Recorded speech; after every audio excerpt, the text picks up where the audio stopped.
If anyone ever asked me how I found success as a designer, I would never say that it's because I mastered my design skills. I would say that it's because I mastered my design process.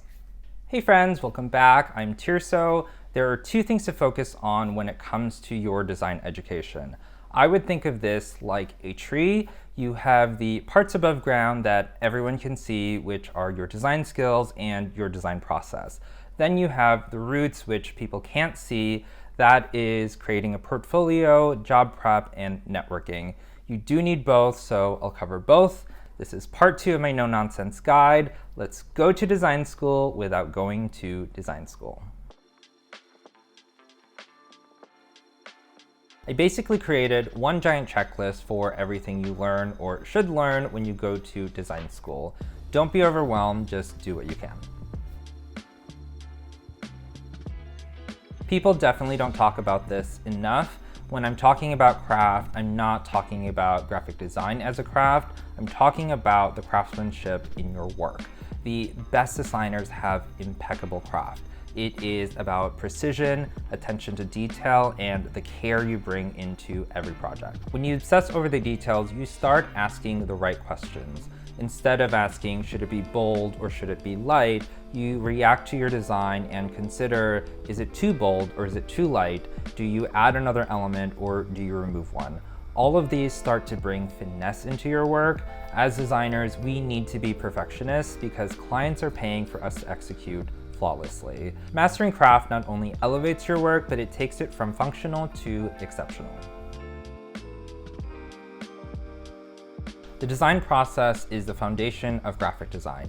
In case you're not familiar, let's go through the general steps. Check out the guide in the description. It has worksheets that will walk you through the design process step by step. First, you need a creative brief.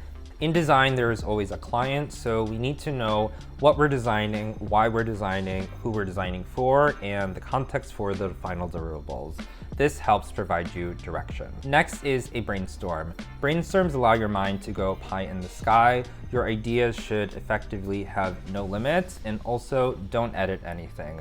The goal is to exercise your thinking muscles and possibly build a knowledge bank of ideas for future projects.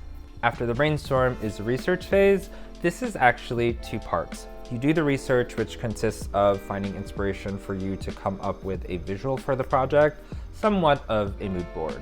I would caution you to not simply look for examples of the project. Also, everything you pull should ladder to your brainstorm. The second part is analyzing your research and editing it down. Compare your research to the brief, assess which directions align with the brainstorm, and then narrow it down to the solutions you want to explore. From there, you start developing ideas for the design and come up with a concept. Finally, you can start designing. After you're comfortable with a few designs, you'll get some feedback. Depending on the feedback, you might need to revisit some of the steps in order to revise. When you're learning, you're likely not going to nail it on the first try. Design is about exploration and iterating. The last part is the final delivery of the project. Learn to embrace and enjoy the design process. Through constant repetition, you're training yourself to work on real-world projects. If anyone ever asked me how I found success as a designer, I would never say that it's because I mastered my design skills. I would say that it's because I mastered my design process. Yes, we are talking about the design principles here, which are balance, hierarchy, contrast, alignment, proportion, rhythm, movement, emphasis, white space, color, repetition, and unity.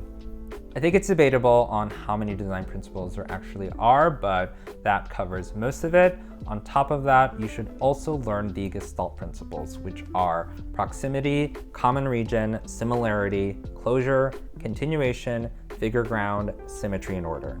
Through these principles, you start to understand the psychology of how visual elements work together, which helps you control how people interpret and interact with your designs. In addition to design theory, you should also learn about typography, layout, and color.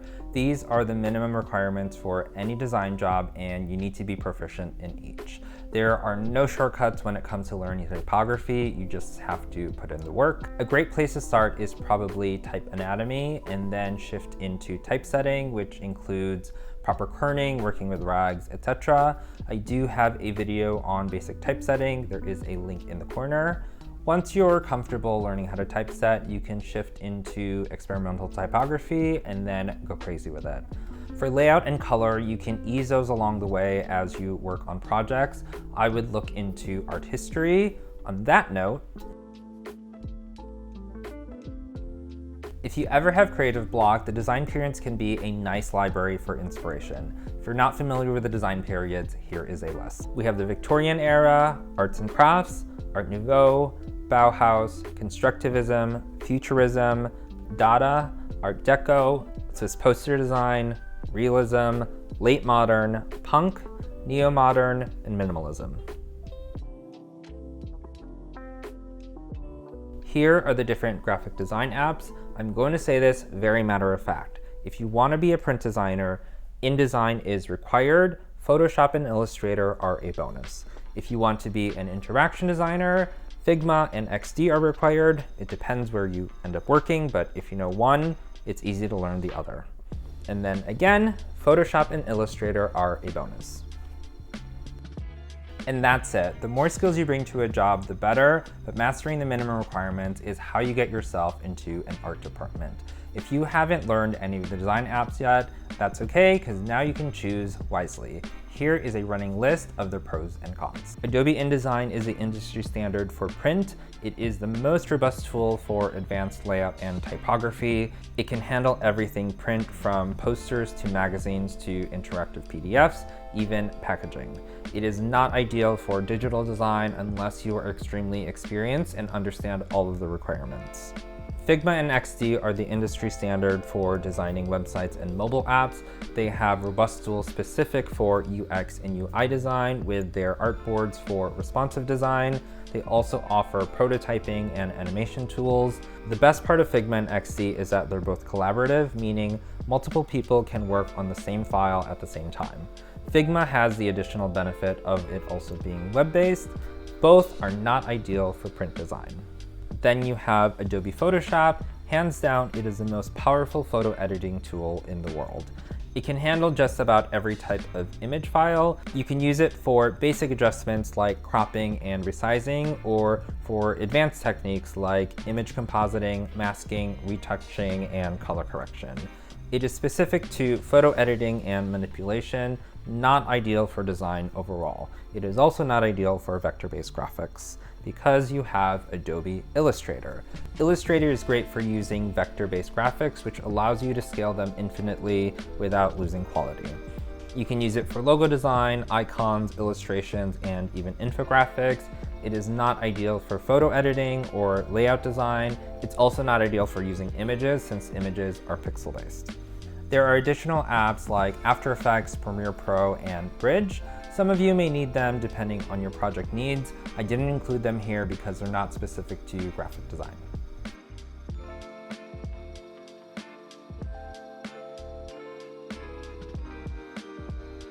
If you want to go fast, go alone. If you want to go far, go together. This is possibly one of the hardest things to achieve as a self-taught designer, but you do need guidance in your journey.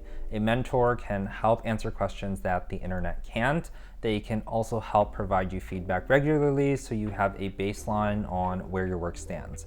Is it good? Is it bad? Can it be stronger? Also, you need a mentor that is an experienced graphic designer. True story, when I first started this YouTube channel, I covertly joined a Discord group of self-taught designers. I wanted to see what people were producing, and I could give feedback and mentoring for free. If I'm being honest, the designs were pretty disastrous, but that is beside the point. What ended up happening was that other designers who are learning design themselves started commenting, "You did such a great job, and I like what you did here."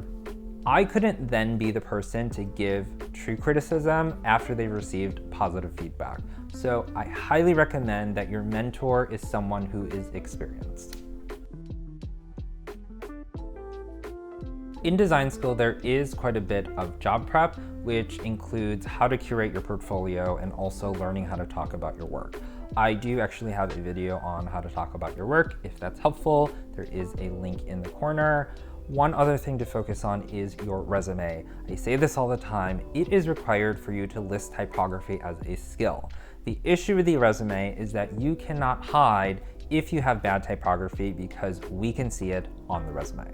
So keep in mind that you cannot control how you are perceived, but you have to control how you are presented. There are two parts to this. Giving feedback is important because it trains you to see what's working and what's not working, and then that translates to looking out for the same things in your own work.